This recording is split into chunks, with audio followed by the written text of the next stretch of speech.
You are now listening to WSN Wolf Sports Network.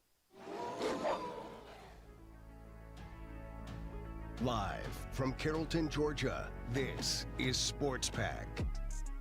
Home of the hottest takes. I'm going to disagree with you right there because the Dallas Cowboys are actually going to have less wins this year than the team that I'm about to talk about. And the team that I'm about to talk about are the Atlanta Falcons. The hottest debates. He's the all-time leading scorer, a four-time MVP. LeBron James is the greatest basketball player ever, not MJ. Yeah, greatest losing in the finals, maybe. And some of the top interviews in sports radio. Super Bowl champion, Brad Johnson. This is Joe Urso, five-time national champion head baseball coach for the University of Tampa. This is five-time Olympic medalist Alana Myers-Taylor. This is President Brendan Kelly. You're listening to Sports Pack. You know what time it is. Wolves Country. Let's ride.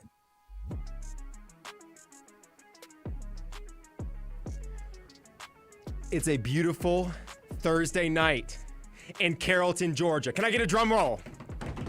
And guess who's here? The entire cast of Sports Pack is in the house. Gavin, Carly, Richard, Gianna, and your sports director, Brendan Willoughby Ray, kicking things off. Sports Pack is brought to you by Dine West. Remember, you can always reload and continue grabbing your favorites from Starbucks or Chick-fil-A. Call the Wolves card office at 678-839-6525 or stop by their office in the UCC now. We have a jam-packed show for you tonight. We're talking NFL. We're talking college football. We're talking college basketball, NBA. We're touching all over that sports globe. But y'all know where we gotta kick it off first. West Georgia dials up a 29-yard score on 4th and 6. D1, baby. Go Wolves. Now, I hate to start the show this way. It brings me a lot of pain because we know how great this West Georgia men's basketball squad is. Yeah. However, they took an L last night, 79-68. On the road against West Alabama, a rival. It was a tough game. We didn't shoot the ball well. We were a little sloppy toward the end. Just a hard road game. We finally lost one. We're 20-3 now on the season. Still the best record in UWG basketball history through 23 games. But losing to a rival on the road, never an easy pill to swallow. Richard, how do you see this loss? Do you see it as a roadblock, or do you see it as a potential call to action? I mean, I just see it as a call to action. I think it's okay. Matter of fact, no, not call to action. I just see it as a minor roadblock. Just got to reroute a little bit. It's fine. I talked about on Monday's show, this is the toughest stretch of the season. These 2.5 to 3 weeks before you get into the conference tournament is the toughest part.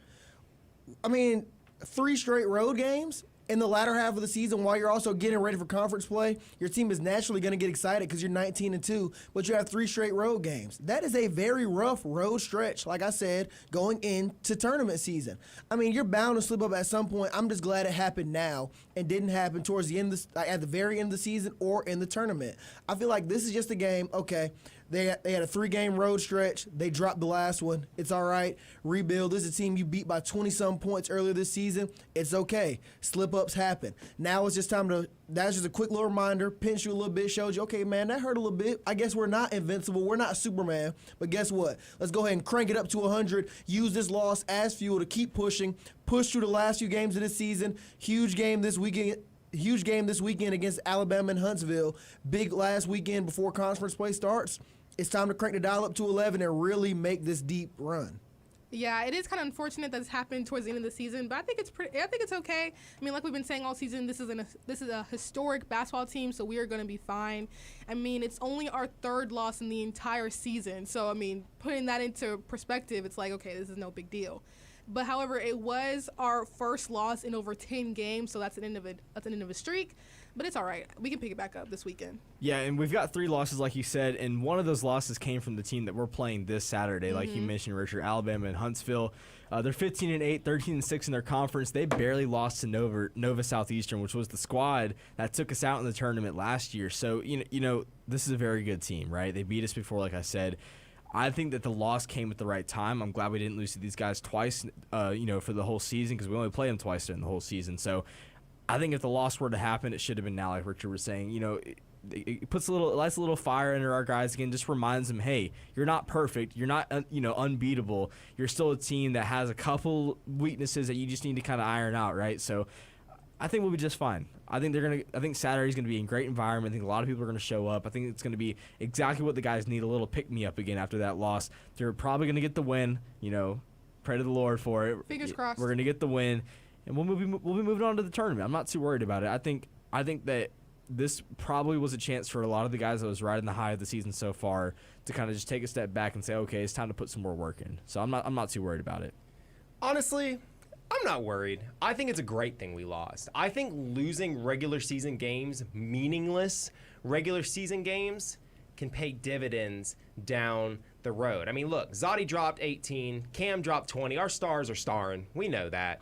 The rest of the team, yeah, they struggled from the free throw line, 12 of 22, got to clean that up, but we got sharpshooters. We got athletes. We got runners. We got track stars, okay? This West Georgia basketball team is filled with talent the way they've never been filled with talent before. I have so much confidence in this team. I'm okay with a loss here and there. On the road, West Al, they got one of the smallest gyms I've ever seen at the Division II level, so they pack it out super easy. The walls are super dense. It gets super loud. I get it. It's a hard loss. You're trying to shoot a free throw. You got 50 people screaming at you, but when those 50 people are packed inside a gym the size of the studio, 50 sounds like 5,000. So I don't blame us. We were on the road. It was a hard loss, but I feel like we are headed in the right direction. Speaking of the right direction, shout out to the women's team. They won last night. Woohoo! Hands together, baby. The final score was 57-43. Kanari Williams led the team with 18 points, while Jada Powell led the team with 10 rebounds. I mean, they dominated. I'm proud of them. We're 13-10. We got 5 games left on the schedule. They also play on Saturday before the men's. They Come out and do. support. They do. Right, thank you. But that means we're this close. And for all of you not watching on YouTube or Twitch, watching on the radio, I'm pinching my fingers together. Super, super, super small. We're this close, America, to a winning West Georgia women's basketball team. A feat that has not been accomplished in a long time. Having a winning record would mean so much for this program, for this university during the transition to Division I. Coach Lake has been absolutely phenomenal. These players have been, honestly, for their expectation, balling. I mean, we went into the season looking at this team hoping maybe to be at 500, but to be 13-10. They went on a really rough stretch earlier this month, but they've responded. They've coming off a double-digit win. I have a lot of faith in this team going forward, and I think that was a phenomenal way to hopefully get themselves a winning record. Just one more congratulations to throw out there. Congrats to the softball team. They absolutely demolished Clark Atlanta in their series yesterday or Tuesday, whatever day that was. They swept Clark Atlanta, and offense even set a scoring record. The Wolves scored 25 runs in the second game, which is the most single-game runs scored by a UWG team in school history.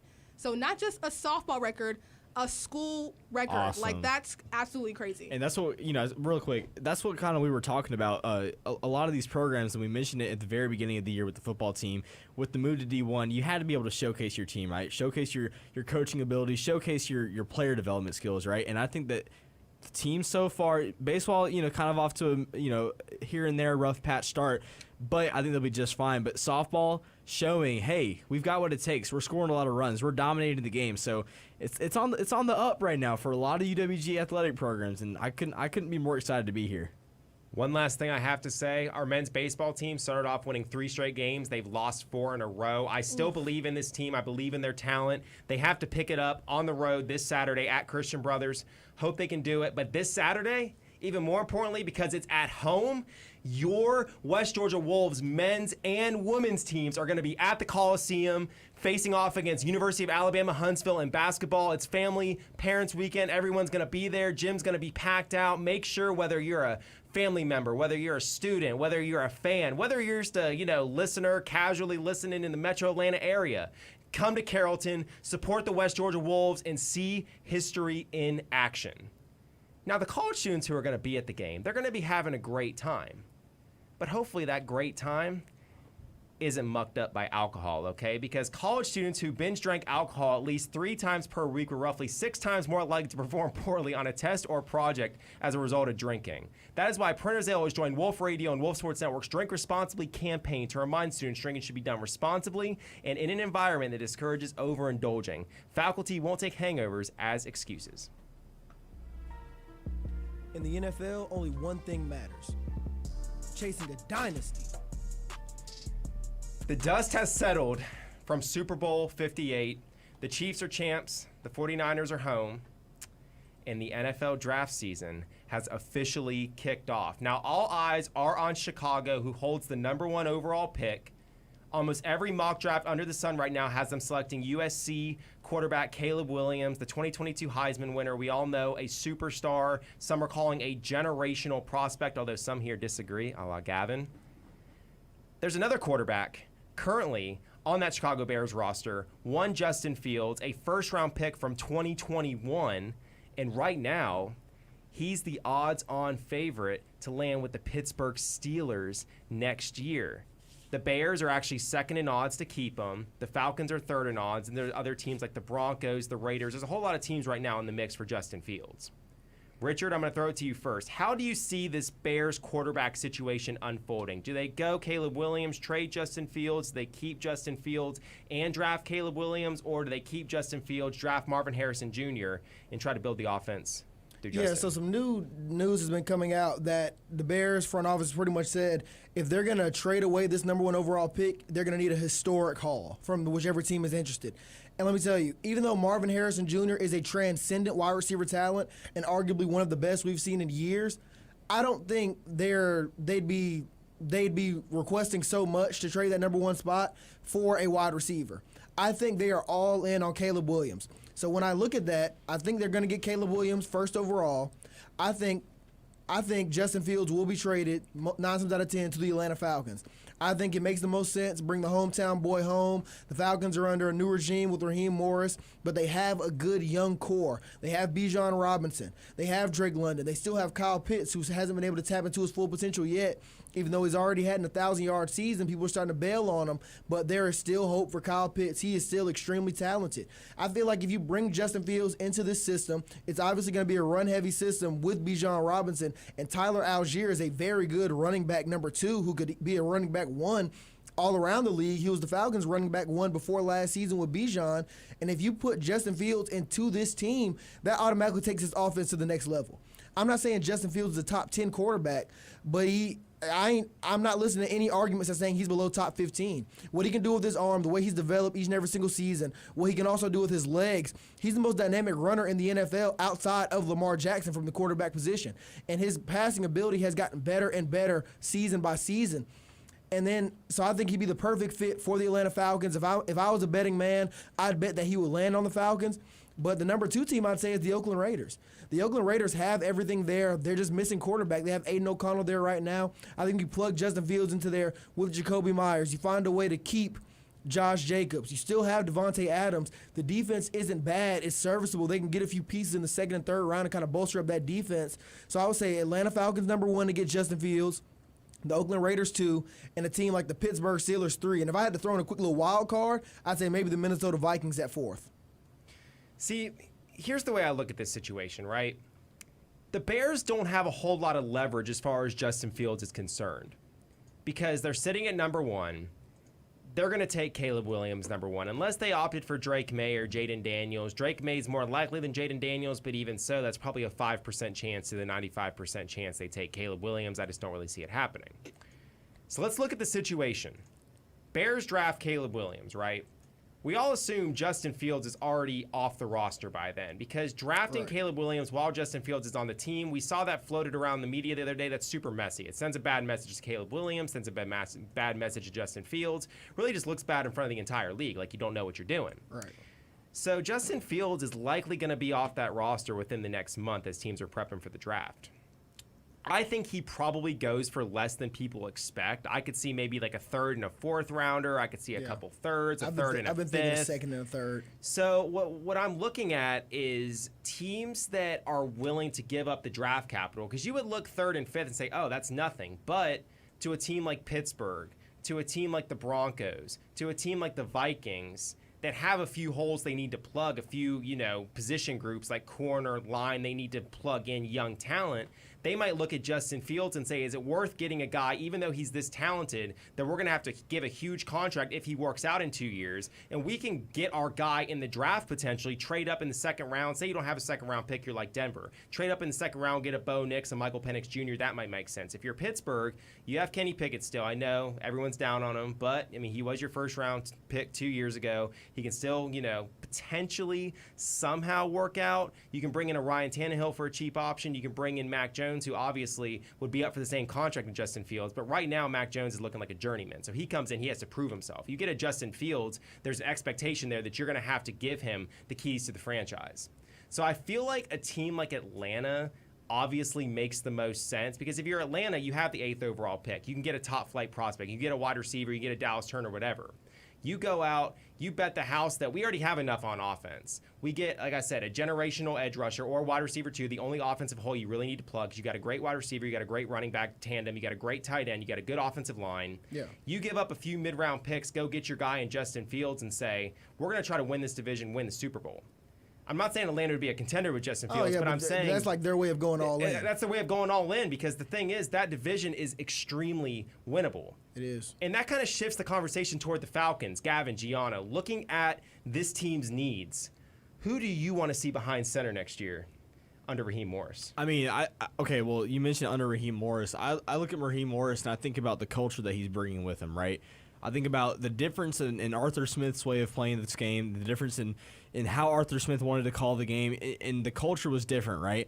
I think Justin Fields fits perfectly under Raheem Morris's culture. I think that Justin Fields, Raheem Morris is looking for a guy that's extremely athletic, a guy that he can rely on to take the ball and do great things with if the play breaks down. Justin Fields has shown signs of that throughout.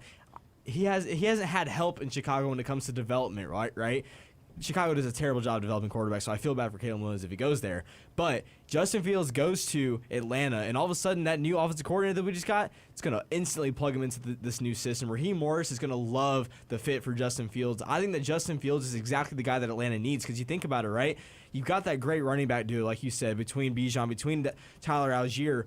One thing that this offense is built for is play action and RPOs. And who's the quarterback that's second to Lamar Jackson and who I think could be really, really good at that? Justin Fields. I think that play action offense, giving Justin Fields an option every now and then just to take the ball and run. As you saw, he's a top rushing quarterback when he wants to be, when he's given the ability to be. I think Raheem Morris is exactly the guy that would fit Justin Fields into that mold, into that way of thinking. And hey, when that happens, like you said, in their eyes, they're contending, right? They're looking at it, hey, this is a very winnable division. Bryce Young and the Panthers, they've still got a lot of work to do. Tampa Bay and Baker, right? Baker had a great year, probably the best year of his career. We don't know if we're going to see that again. And then you go over there and you look at the Saints. Derek Carr, he's at the tail end of his career, really. That franchise is a dumpster fire right now. So you look at it, you can win the division. You can consistently be in the playoffs for a couple years. Even if Justin Fields only works out for 4 years even. That's still 4 years of contending, 4 years of winning divisions, and then maybe you're looking at other guys, bringing other guys in there to, help you continue to build in that culture. So I think Justin Fields is the best fit for Atlanta. Yeah, I have to agree. I'm not mad at what any of y'all are saying. I would really love it if Justin Fields came down here. Also because I am tired of us drafting a quarterback every first round for the Falcons and then that quarterback not working out. So since we've seen how Justin Fields is working with the Bears and see how the Bears don't really have what they need to help him and then bringing him down here, then we don't have to worry about doing that in the draft. I want us to focus on something that could help us protect our quarterback. We already have options for him to throw to. We have people for him to rush to and stuff like that. So I think it's a great idea because I don't like how every draft, every year, we're constantly drafting a quarterback in the first round. I need to switch it up and get someone who's going to protect that quarterback and give him the time to do what he needs to do and what he can do. Okay, real quick. Now, here's the question, though. So, how much are we willing to pay Justin Fields? That's the thing. Because he's going to be looking for a big contract, right? He thinks that he's worth it, and a lot of people think he is worth it, too. are we going to pay him what he deserves in his eyes? Or what are we willing to give up for him? Correct. Now, I think giving up for him, you're going to give up your early second-round pick, and it's going to be a very good spot for a second-round pick because there's going to be a lot of big – I can go ahead and assure you this now. There are going to be a lot of big-name receivers still available in the top 10 picks in the second round, and that's what the Falcons have, the 8th pick of the second round. So that's going to be a very hot draft pick to have. I think they're going to give up that pick, maybe even a 3rd and a 5th. But when I look at Justin Fields, okay, yes, he's going to be due for a contract in a couple years. But first of all, he's going to have to prove himself. And if he does prove himself and thinks he deserves that much money, because as of right now, he'd be a fool to demand that much money. Because while he's shined at certain points, he hasn't proven to be consistent, a successful winner, all that kind of stuff. But if it's getting to the point where he thinks he deserves that kind of money, that means he's put something out there on the field, and that means the Falcons making this move ended up being very successful. Every single general manager in the NFL right now knows that they need a transcendent quarterback to have a chance at winning a Super Bowl. Because the guy right now that's dominating in every single Super Bowl is Patrick Mahomes, and you need a transcendent talent to beat Patrick Mahomes. So if it comes down to the point where you have to pay Justin Fields a boatload of money, hey, man, you're giving up a lot of money, but you hit the lottery. Because if you're paying him that much, that means it turned out the right way. Paying your quarterback is not a bad thing. That means you hit a home run on your guy. You've been having a lot of success as a team.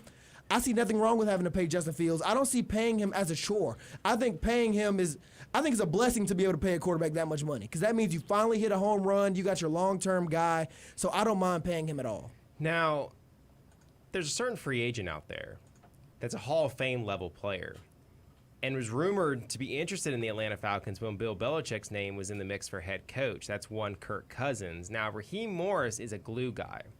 He's a guy with a lot of respect around the league. I mean, the entire Rams coaching staff and organization thinks he's incredible. They all said he deserved a job sooner than he got one. You know, Atlanta, obviously, they had him as an interim coach. It wasn't that successful, but Arthur Blank believed in him enough to bring him in as the steward of that franchise. Now, if you're Atlanta and you don't want to give up draft capital, you could go after Kirk Cousins.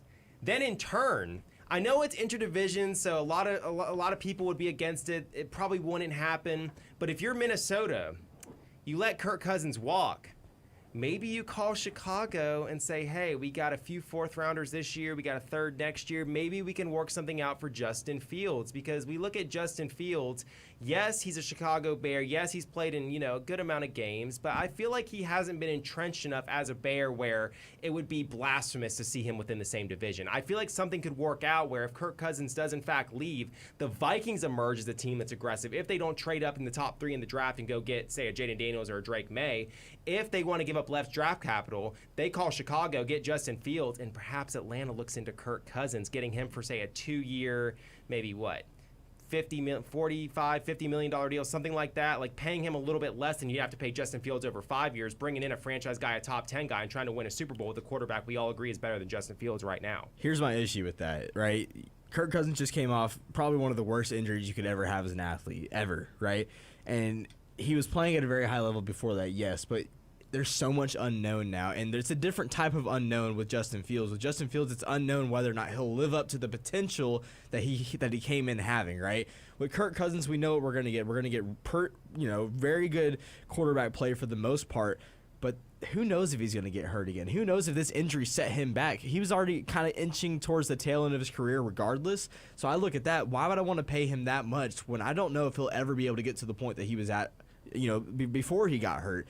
Bringing Justin Fields in, you're guaranteeing that you have some youth there. He's probably not going to get hurt. And you might pay him a little bit more over a longer period of time. But then if it works out, you've got your franchise guy for a long time. Because in 2 years, after Kirk Cousins' contract runs out, we're going to be back in the same position that we are right now. And that's just something I don't think Raheem Morris wants to deal with. Exactly. That's something that Arthur Blank doesn't want to have to go through again if he's still owner. That's something that Terry Fontenot is not going to want to have to deal with because they're already doing it all right now. They want to go get the guy that they can rely on for a long-term deal, not a guy that's going to give them 2 years of maybe subpar quarterback play. Exactly. If you're the Atlanta Falcons, you're not looking for a quick fix. You're not putting duct tape on the toilet seat. You're replacing the whole unit. You want your long-term solution. So you get Justin Fields. You're going to have to pay him in a year or so, but it doesn't matter. You're going to give up that change because it is a privilege to be able to pay a quarterback big-time money in this league. That means he has had success and you have found your long-term guy. And when it comes to him with Bijan, like like Gavin just said. You put him in that offense with Bijan Robinson, that run-heavy attack.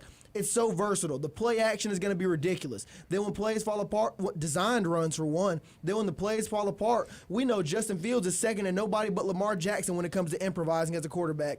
And he has developed so much, even throughout the last season. He's developed so much as a passer. He is outstanding. I think it's going to be a home run pickup for the Atlanta Falcons. They need to go ahead and jump on it this month. Fellas, yesterday was ladies. Valentine's Day. Now, this is directly to the fellas, okay, Gavin? Oh, all right. Fellas, yesterday was Valentine's Day. Sure was. Now, Sorry, Richard. now, POV. Let's say you take your Valentine out to a special meal. The food was cold, the service was bad, it was expensive. She just wasn't happy, and it carried on through the night and into today. She's still unhappy. I feel bad. Now, if I'm describing your situation right now, you can still save the day.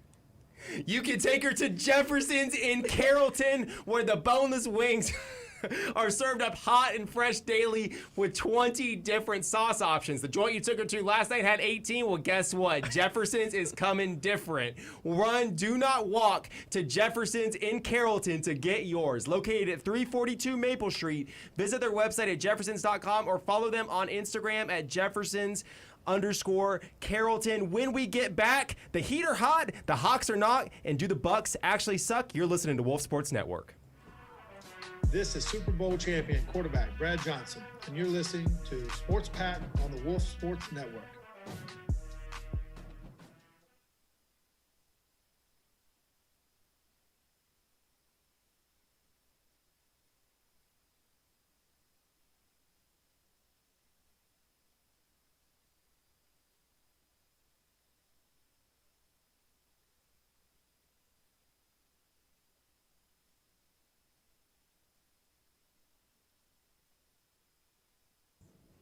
What's going on, y'all? It's Richard here. And just for all of you that may be tuning in on YouTube and or Twitch, remember we are indeed a radio station first, and our radio stream is back up and working great right now. So go ahead and shoot over to wolfsportsnetwork.com. Check out our awesome website. Tons of sponsors and interesting things like blog posts on there. And then click the play button at the top of the screen. Listen to the great music and sit back, relax, and enjoy the great music that we're playing during this song break. Then if you want to, stay there or hop back over to the YouTube or Twitch stream and chill for the rest of the show. We'll be back soon.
Did you miss us? Tea Time is officially back. Hey y'all, welcome to the new season of Tea Time. Our first episode of the brand new season this semester is already available on all your favorite platforms. We have the gossip on all your favorite or least favorite athletes outside of their sport. New episodes come out at 5 p.m. on the first Friday of every month, wherever you listen to your podcast. That includes Spotify, Apple Podcasts, Google, and iHeartRadio. You won't want to miss it. Now, some surveys are great. I bet if you surveyed 100 people on this campus, they would all say, or at least 95% of them would say, Nick Saban is the greatest college football coach of all time. That's what I call a great survey. Jeez. But, a survey that really it really gives me a lot of concern. A recent survey said almost 53% of full-time college students ages 18 to 22 drank alcohol in the past month.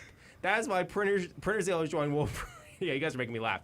Printers Dealers joined Wolf Radio and Wolf Sports Network's Drink Responsibly campaign to remind you there is no drinking under the age of 21. Never drink and drive, even if it's just one beer. I wanted you guys to say that with me, but whatever. Yeah, kind of Never failed. drink and drive, and please, for the love of God, don't end up texting your ex, because that's what happens when you get a little too crunk and a little too drunk. It's time to talk some NBA. Iguodala to Curry, back to Iguodala, up for the layup. Oh, blocked by James. LeBron James with the rejection. Little too crunk, little too drunk, little too crunk, little too drunk. Now, That's crazy. I'm not drunk, but I am pretty crunk over the way those Miami Heat have been balling. Last Tuesday, or I guess I should say this Tuesday because they played it back-to-back. I mean, it was only 2 days ago, but still a 123-97 win at Milwaukee against those pesky Bucks and Doc Rivers. Guess what we did? We spanked them, and we'll spank them again. If it's a 7-2 matchup, an 8-1 matchup, I don't care. This Miami Heat team is coming in hot. Another big-time win last night, second night of a back-to-back, 109-104. At the Philadelphia 76ers. Yes, they didn't have Embiid, but guess what? We still had, we didn't even have Jimmy Butler, which Jimmy Butler experienced a death in the family, so prayers out to him. He's taking some time away from the team. But this Miami Heat team, without their number one guy, without Jimmy Buckets, without a top 10 player, maybe a top 5 player when he decides to show up and play basketball like the postseason in the world, the Heat are still out there balling. I know I'm very biased, and you all Yes. already know my take on this, but do you, Gavin, Richard, Gianna, think that this Miami Heat team, as presently constructed, is a threat to go to back-to-back NBA Finals? I mean, I think it's always a possibility when you're dealing with Miami Heat. I mean, they're arguably the most well-coached team in the NBA. They've kept this same core unit together since the bubble, and they made a few miraculous runs ever since then. Even last year, that run was so improbable. They lost to the Hawks in the first play-in game. Nobody would have expected them to go to the NBA Finals, but they did. So these Heat rosters are definitely constructed to make deep playoff runs. And so I'm never going to rule them out 100%, but they're getting hot at the right time, as they always do, going into All-Star break. I'm excited to see how they're looking outside of All-Star break once everything really gets going, once the playoff hunt really gets started. But, I mean, you can never rule out the Miami Heat, dude. They're always going to be in it. They're extremely well coached, have a very tight core of players, and Terry Rozier is starting to fit right in. Yeah, that's what I was going to kind of touch on a little bit. Terry Rozier, one of the best trades I've seen in a very long time, right? He was traded, right? He wasn't just picked. Yeah, he was traded for the Hornets. Traded for him. Yeah, I was getting mixed up with all the trade deadline just hit recently. Terry Rozier, one of the best midseason trades I've seen in a very long time. I think that the Heat had a need, and they went out and they filled it, right? I think that you started to see that offensive playmaking kind of go down a little bit, and they were kind of really struggling. Defense was still playing pretty well, but they needed a guy that was going to be able to score for them, and Terry Rozier is kind of filling that role really nicely. But yeah, I agree with you, Richard.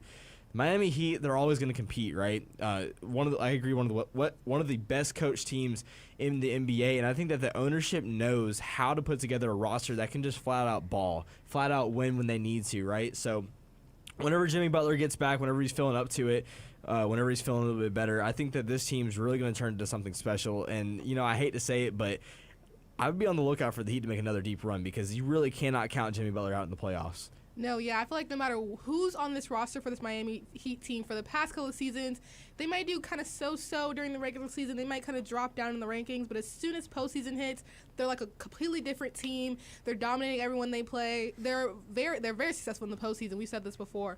So I think, I mean, like Gavin said, it pains me to say this, but I think they can go far once again. Now look, this Miami Heat team, we're not famous for having too many stars, okay?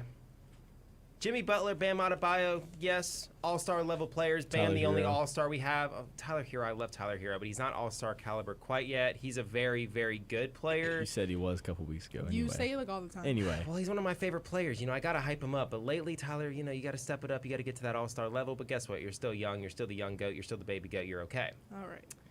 But what this Miami Heat team has lacked in talent under Eric Spoelstra since LeBron James left, they've made up for in grit, they've made up for intensity, and they've made up for in brain power. One thing people sleep on with this Miami Heat team is how smart they are. Eric Spoelstra is the best coach in the NBA. Jimmy Butler is one of the highest IQ basketball players in the association, right? They are so efficient when it matters most. They know how to kill you. They know how to attack you. You have to be this well coached and you have to be this smart to get by with what the Miami Heat get by with. And what do they get by with? Not having that much talent. You look at the Knicks, they're more talented. You look at the Bucks, more talented. The East, top to bottom, there's a lot of teams out there. You could argue the Magic have more talent right now. Obviously, the Celtics have more talent. But this Miami Heat team, every single night you play them, maybe not in the regular season, they're hot right now, but it's been a roller coaster. They've had their ups and downs. But every single night in the postseason, you know this Miami Heat team is going to bring the fire. They're going to bring the ferocity. And you're going 6 or 7. Unless it's Denver. Obviously, Denver got us. They got the best of us. I don't want to hear it. But in the East, at least, this Miami Heat team has taken every team they play 6 or 7 games. That's why I'm looking at the landscape. None of these teams are really scaring me in the Eastern Conference, right? We're seeing the Celtics Bucks. aren't scaring you at all right now? Right. No. Really? The Celtics are one of the best teams in the league, but I'm not scared. Huh. I cannot say the Boston Celtics scare me. Yes, they should beat us. Yes, looking at Boston, they could win the NBA championship. But I can't look at a team in Boston that we just beat last year in 7 games, got up 3-0 on. Pretty much the same team. Yes, they brought in Porzingis, but they got rid of Marcus Smart. Yeah. Not quite as good defensively. I think you look at this Miami Heat team, pretty much the same team, but you get rid of Kyle Lowry, you bring in Terry Rozier. That makes a big difference, especially in the postseason. It gives you a guy that can get you 15, 20 a night when Jimmy can't do it every night. Bam can't do it every night. Hero can't do it every night. You need a guy that can step up and give you a solid floor of 15 to 20 points per game to take the pressure off your top scorers. That's what Terry Rozier does. And I don't think any team right now, yes, I'd probably take the Celtics to beat us, but they don't scare me. I'm not like, oh my God, the Celtics are going to beat us. But you know what? We got to shift the attention to the Atlanta Hawks. 122-99, getting destroyed by the Hornets. I mean, what happened, guys? This is a 13-win team. Brandon Miller dropped 26 on your head. Are you guys even going to make the play-in at this point? I mean, look, to be honest, I hope we don't. Okay, I feel like this is kind of bad, but I think that this team's at a point, and what did you say? Oh, I think this team's at a point in its history, in its franchise history, where it's just consistently been known to be mid, right? You've had a couple off years back in the 2015 era, maybe. Yeah, that team was pretty solid, right? But at the same time, we've never had long-term success in the postseason, right? We've never had long-term success in an overall season, and you really don't see that many stars coming out of Atlanta. So Trae Young was a breath of fresh air when we first drafted him. It was awesome, but when your roster has stayed relatively the same for the last 4 years and you haven't made many changes aside, I mean, you got DeJounte, yes. But that was it. But besides that, and you drafted a couple guys. But, I mean, come on. There's got to be some fundamental just changes in this franchise. The roster has to be reconstructed because it's just flat out not working right now. I think it was a good idea at first to have Trae and DeJounte together because, maybe, hey, 2 guards bouncing off each other, if one guy's not on, one guy will be. But it's just not proven to work out, and I think that there just has to be some sort of fundamental roster change going on. Change the structure of the team. Quinn Snyder's got to figure out how to make it to where these guys can just play at a higher level. I'm not convinced we can make the play-in, and I kind of hope we don't. I want a better pick anyway. At this point, I'm just trying to ride out the regular season and then see what off-season moves we make, because I've said it before, we need to make a few. Especially down in the post. I mean, I just want to see how far we get. I don't really have high hopes for the rest of it, but Y'all are gonna get excited again after All-Star break. I'm not gonna get excited because the Hawks are gonna get hot again for a little bit, then they'll fall back off. But I'm being realistic. I'm not gonna be excited. I can be excited in the time, but I'm also being realistic No, about what we have. I'm not gonna be excited. I'm gonna be like, oh great, we're winning a couple games. No, I'd rather lose the rest and get a better pick. Gavin, that's so awful. Now, if you hate yourself, or if you're mad at yourself, and you want to go watch the Hawks lose, there's no better place than Jefferson's in Carrollton. Dang they right. got 20 flat screen TVs, a full bar with 16 draft beers. Now, please drink responsibly, but it do be hitting. A covered porch and an outdoor area for cornhole. Whether it's a big game or just a chill afternoon you're seeking with the friends and family, Jefferson's in Carrollton is your full stop for fun. Located at 342 Maple Street. Visit their website at jeffersons.com or follow them on Instagram at Jeffersons_Carrollton. Now, when we get back, it is a college football and college basketball power hour, but a power 15 minutes. Stay tuned in. You're listening to Wolf Sports Network. Hey, this is Andy Bunker from 92.9 The Game, and you're listening to the Wolf Sports Network.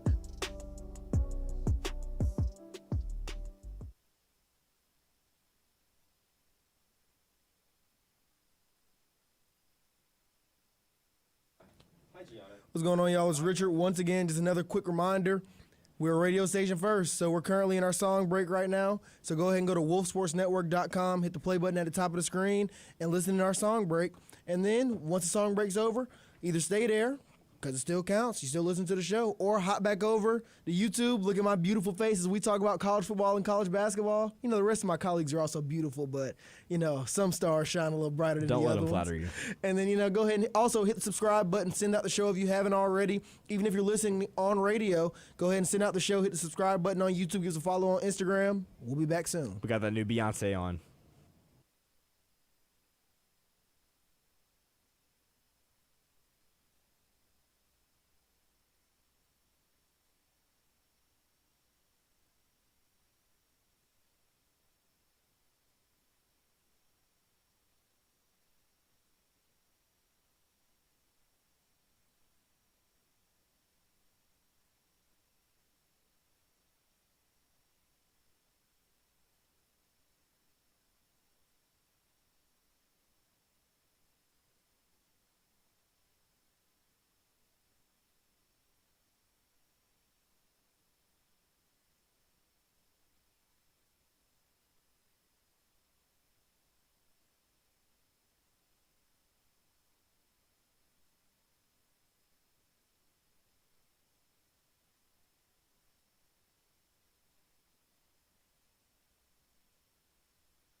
There are certain stages of grief that every man must conquer.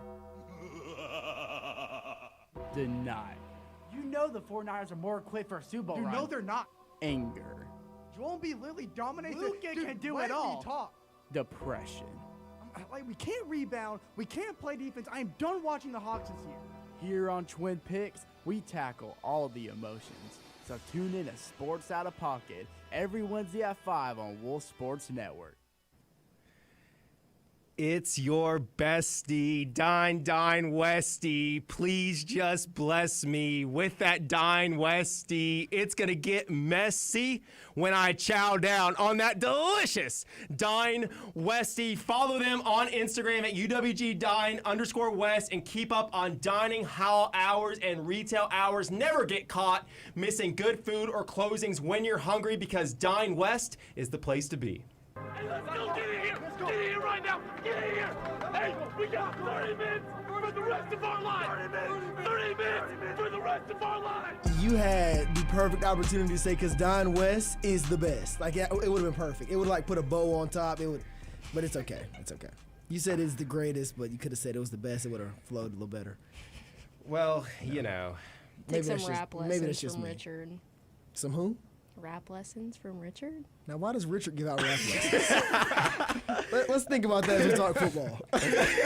All right, so it may be the off season, but college football, as we know, is 365, 24/7. And speaking of 24/7, there were lists that recently dropped. ESPN, Bleacher Report, and 24/7 Sports put out their way too early top 25s for this upcoming college football season. I took all three, compiled them, and ranked the top 10. So starting off, we got Georgia at number 1. They're the consensus number 1 in all three lists. Ohio State, the consensus number 2 in all three lists, so they're 2.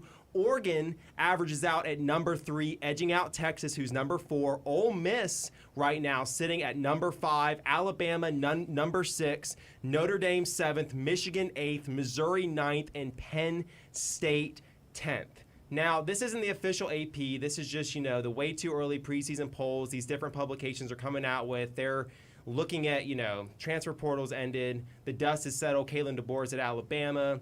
Jim Harbaugh left Michigan. Sherrone Moore's there. We're seeing a lot of change in college football. Obviously, 2 of the top 4 teams have fallen a little bit. Alabama to 6th, Michigan to 8th.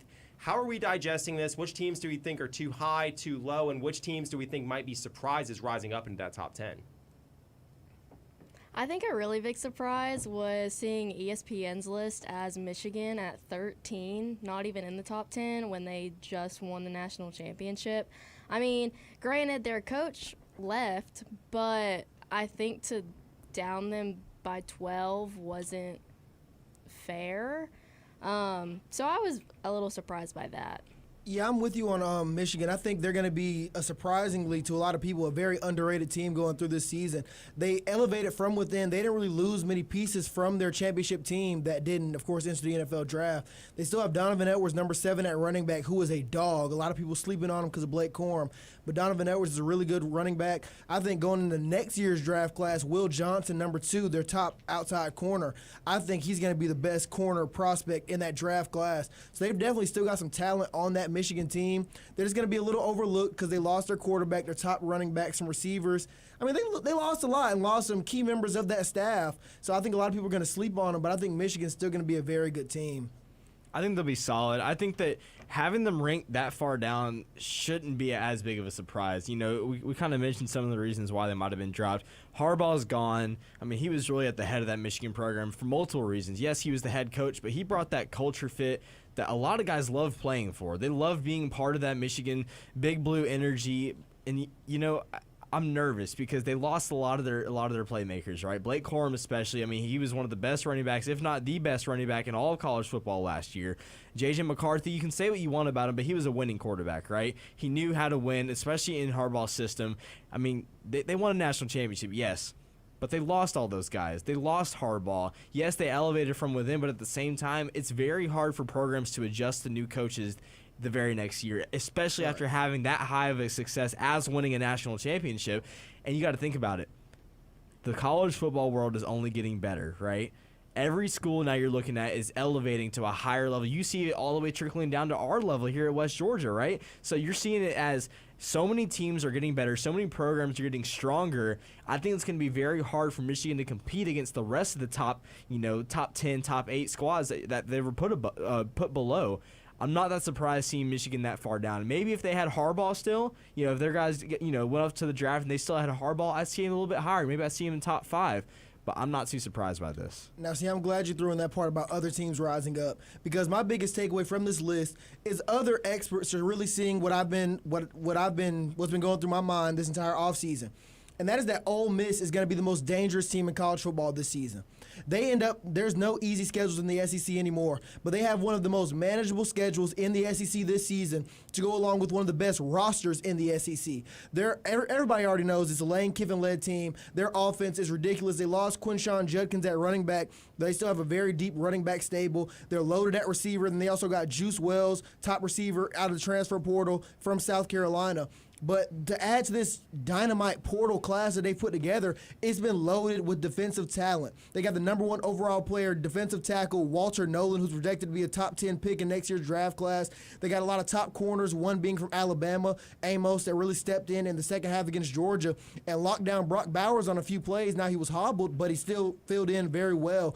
They did a lot on defense. I think Jackson Dart is my dark horse candidate to win the Heisman next year. He had an electric season this year. I would have argued him being a top 5 quarterback prospect in this draft class if he was to leave based on the season he just had. But he's going to do one more. I think his numbers are going to be ridiculous. He's going to be a dark horse for the Heisman. And I wouldn't be surprised to see Ole Miss in Atlanta playing for the SEC championship. And I know a billion teams get into the playoffs every single year this year now that it's 12 teams. But I think they're going to make the playoffs and make a very deep run. I think this is going to be Ole Miss's best chance this century to win a national championship. So you're saying that Ole Miss is going to be playing at that high of a level.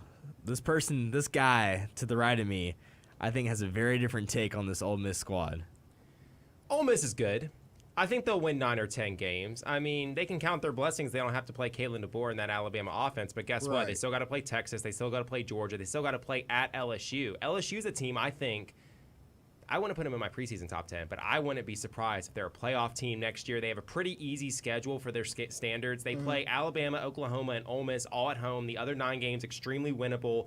I hate to say that because I hate LSU, but a team I hate even more that I think might be even better, Tennessee with Nico at quarterback. I think their sneaky team could win 10 games, be a playoff contender. The SEC is loaded. I think Ole Miss is a fine team, but the problem is, like I said, the SEC is deep, and I don't trust Lane Kiffin quite yet. I think he can go to the playoffs. I think they will go to the playoffs as like an 8, 9, 10, 11 seed. I could go to the playoffs this year. Yeah, exactly. But I still don't buy in completely. As far as Michigan is concerned, I do not think they're a top 10 team. I think they're the 4th best team at best in the Big Ten. I'm taking Ohio State, Penn State, and Oregon all over Michigan next year. I don't think Michigan's a playoff team. I think they're a 9-win team. I think 10 wins is their ceiling. And I think Ohio State is going to get some sweet, sweet revenge this upcoming season. They've been beaten by Michigan 3 years in a row. It's about to be a spanking and a beatdown. I also think Michigan's going to be a 9-win team this year. I think they're going to be fairly decent. But I'm going to touch on a few of those points you just made. I think Tennessee is going to be very good with Nico. I think he's going to take a big step. He's going to be a big-time prospect coming out just like he was in high school. But I think there are a few holes on that team. I think they're going to be 9 to 10 wins as well.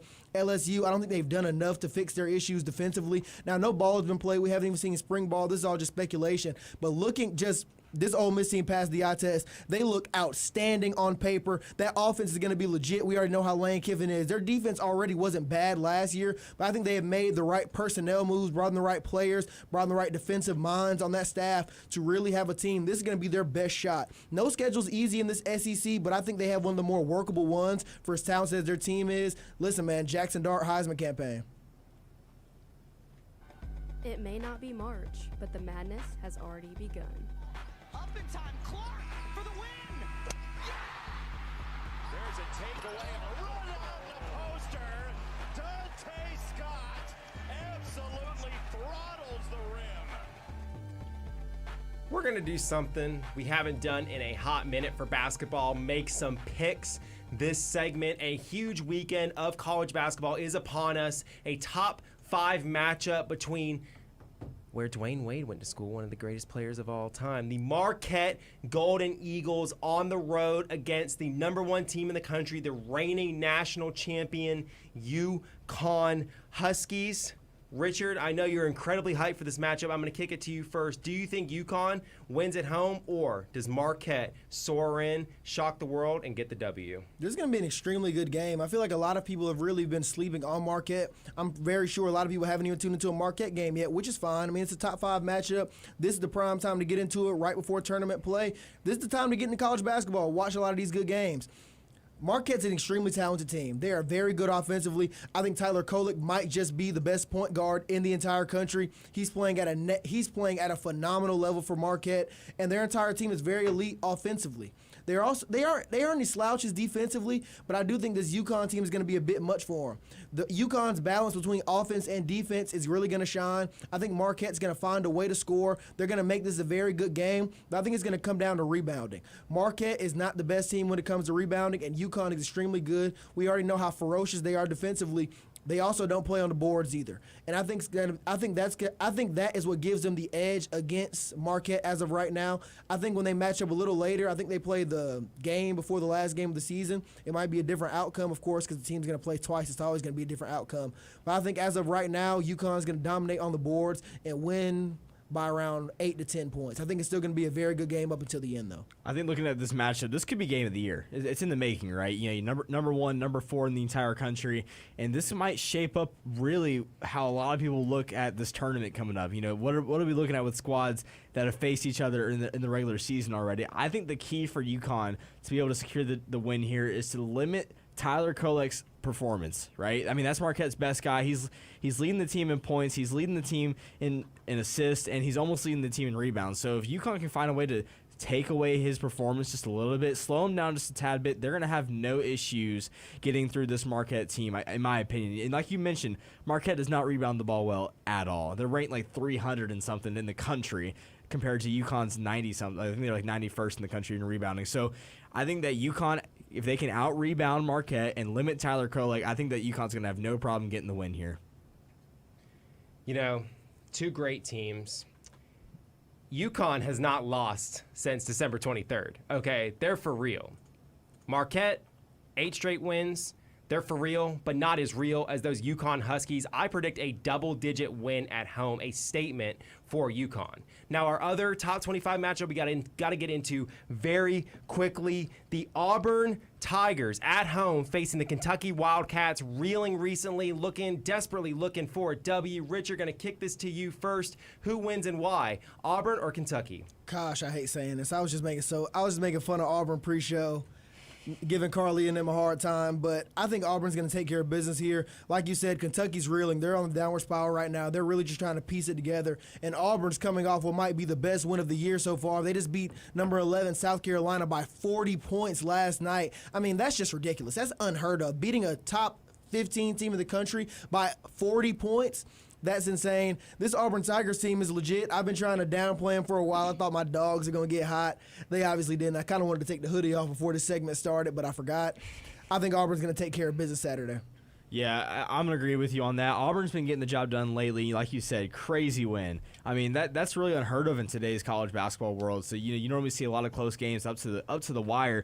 Looking at Kentucky, throughout the entire season, aside from a few top games, they have not been able to beat the top teams in the country, right? I think they've won a lot of games against squads that they were supposed to beat, right? So I think that they might be on maybe a fraudulent alert when it comes to Kentucky. Auburn is legit. They're playing great basketball. They're playing great basketball like I used to watch them play a couple years ago back when they made the Final Four. That was a great time to be an Auburn Tigers fan. Man. I think Auburn... Even I like that team. Right. I think Auburn gets the job done. They're going to take care of business against Kentucky. They're going to be looking at that tournament and saying, this is ours for the taking, because that's a team that could really go down and win a national championship, in my opinion. Yeah, I mean, as an Auburn fan, obviously I'm biased, but I think Auburn gets it done. I mean, we had a tough loss last Saturday against Florida, unranked. That was probably just a bad day. It was not good. And then that dominant game against South Carolina the other night, it was a really good game, and I just think Auburn can get it done. Kentucky's been struggling, but Coach Cal, he's going to dig deep. He's going to dig even deeper, and he is going to come out of that hole with a W for the Kentucky Wildcats, a big, resounding win. I think Antonio Reeves goes crazy. Close game. I think Kentucky gets the job on the road. And that is all the time we have today. Do you have something else? Special shout out to Caitlin Clark. She is 8 points okay. away from breaking the D1 all-time scoring record. She's getting it done tonight. She's going to get it done against Michigan. I think my professor was talking about it. I think she wanted to wait to break the record at home. Sorry, Michigan fans. She's going to crush your heart. She might drop 60 tonight. Thanks for that at the buzzer, Richard. Thank you guys so much for tuning into Sports Bat. Catch us next Monday, same bat time, same bat channel. For Carly, Gianna, Gavin, Richard, this is your sports director, Brendan Willoughby Ray. We will see you next week. Have a great weekend. You are now listening to WSN, the Wolf Sports Network.